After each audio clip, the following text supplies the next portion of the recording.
allons voir les méthodes, critères et caractéristiques à respecter pour poser une menuiserie en tunnel de façon conforme aux règles de l'art.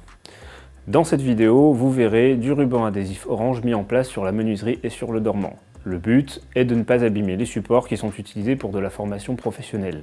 En aucun cas, ce ruban adhésif ne doit être utilisé en conditions réelles. Nous allons d'abord contrôler que les bonnes conditions sont réunies, puis réceptionner notre support, et enfin poser la menuiserie.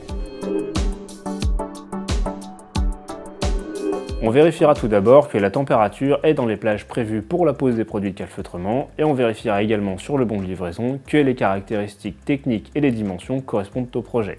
On va proposer ici une méthode de calfeutrement par mastic sur fond de joint.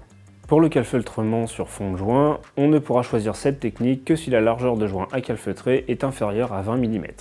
On choisira également soit des mastiques élastomères de classe 25E ou 12,5E, ou des mastiques plastiques de classe 12,5P, tous compatibles avec les matériaux du support et de la menuiserie. On pose le fond de joint sur toute la périphérie avec un raccord bord à bord.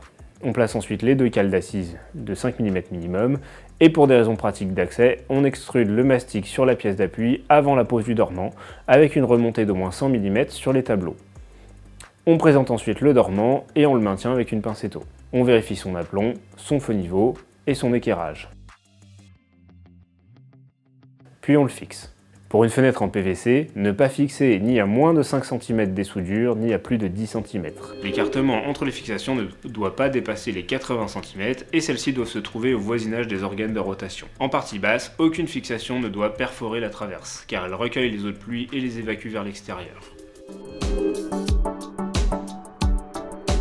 Une fois fixé, on vérifie l'aplomb des montants dans le plan du mur, 2 mm par mètre maximum, et dans le plan des tableaux, mêmes exigences.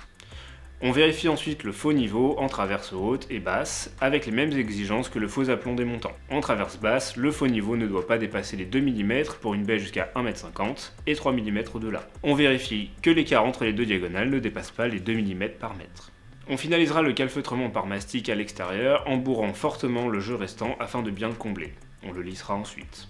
Pour terminer, on pose les ouvrants et on s'assure de leur jeu constant, de leur alignement et que l'ouverture, la fermeture et le verrouillage de la fenêtre se fait facilement et sans point de friction. La pose est terminée, notre fenêtre pourra passer les tests d'étanchéité sans problème.